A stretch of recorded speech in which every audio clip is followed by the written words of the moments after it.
다니엘 세 번째 시간입니다. 큰 신상. 느부갓네살의 꿈에는 이 세상의 세력이라는 것이 결국은 어떻게 몰락해 버릴 것인지가 잘 나타나 있다. 왕은 거대한 신상을 보았다.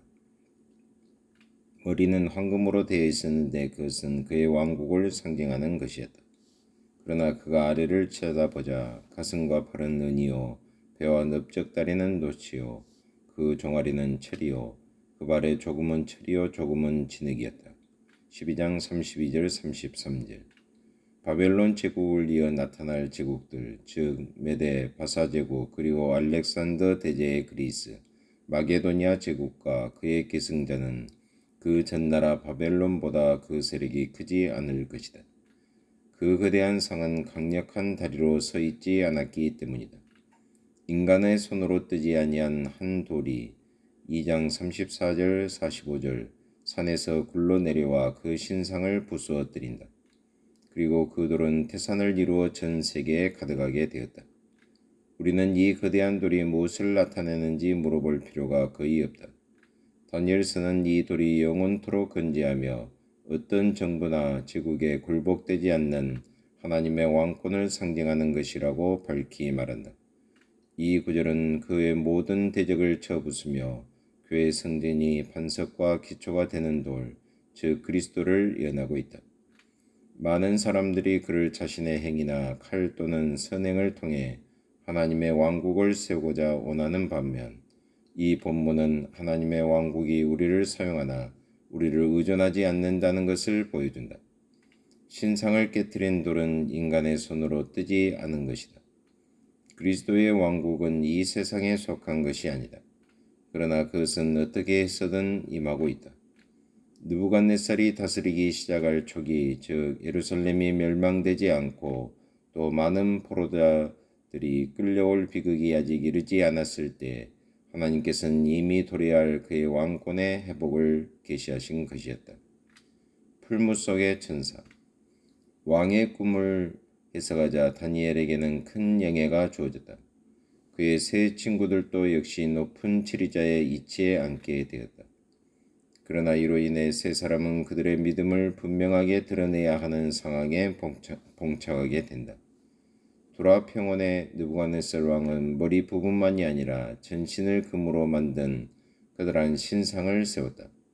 모든 백성을 모으게 하였고 높은 지리자들도 모두 참석해야 했다. 큰 오케스트라의 신호에 따라 참석한 모든 사람들이 그 제국의 힘을 상징하는 이 30m 높이의 신상 앞에 절을 해야만 했다. 그때의 다니엘의 친구 세 사람만이 우상에 절을 하지 않음으로써 하나님께 범죄하지 않으려 했다. 그들은 차라리 풀무 속에서 죽음으로써 자신들의 신앙을 고백하기를 원했다. 비록 그들이 기적적인 구원을 바라지 않는 것은 아니지만 그럴지라도 그들은 그러한 구원을 안중에 두지 않았음을 주목하라. 3장 17절 18절. 주지하다시피 그때의 기적이 일어났다. 천사가 풀무 불로부터 그들을 보호하기 위해 그들과 함께 합세했던 것이다. 그들의 머리털 하나도 타지 않았다. 심지어 느부갓네살 왕조차도 하나님께서 자기 천사를 보내어 그의 종들을 구출한 사실을 인정치 않을 수 없었다. 3장 28절. 참조 사도행전 12장 11절. 제1계명. 이 이야기는 바사인들의 지배를 받고 있던 그 당시의 유대인들에게 참으로 큰 위로가 되었다. 유대인들은 우상을 숭배하는 통치자들의 지배 아래서 살았고 어느 정도까지는 그들과 결탁하게 되었다. 다니엘서는 만일 성경의 원리들을 쫓지 않는다면 이런 일이 일어날 수 있다는 사실을 보여준다. 이스라엘이 혹독한 압박을 받았던 시리아 제국의 통치 기간 동안 이 이야기는 제1계명의 중요성을 설명 강조해 주었다. 교회는 그 고유한 시각을 상실하지 않도록 주의해야 한다.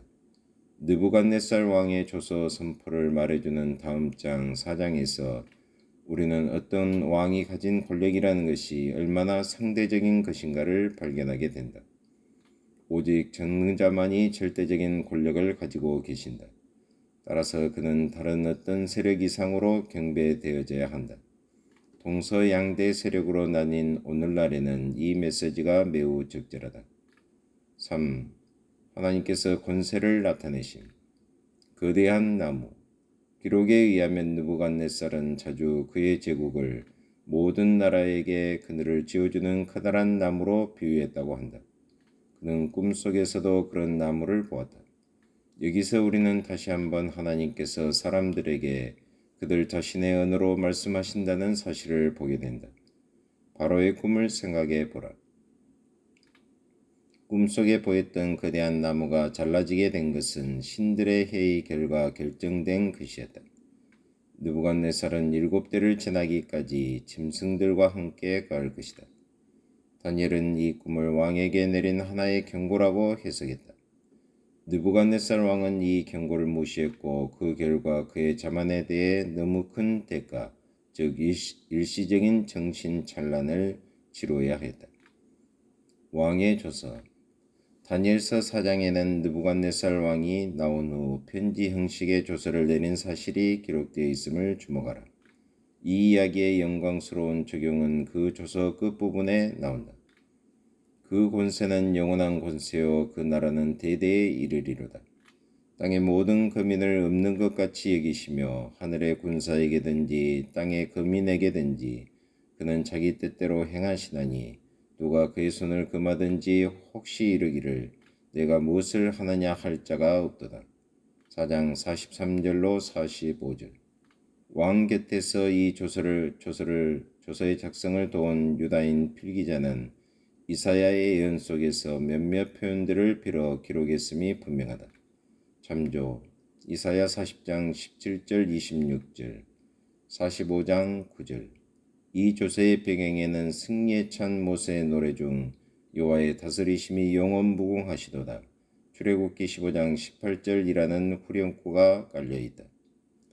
하나님 아버지 참으로 감사합니다. 오늘 또 계속해서 다니엘서를 배우게 하심을 참으로 감사합니다. 다니엘서에 나타난 하나님의 위대한 경륜을 저희들이 경배하며 오늘 또 하나님의 영광을 위해서 최선을 다해서 믿음 생활하는 하루가 되게 하여 주옵소서. 예수 그리스도의 이름으로 기도하옵나이다. 아멘.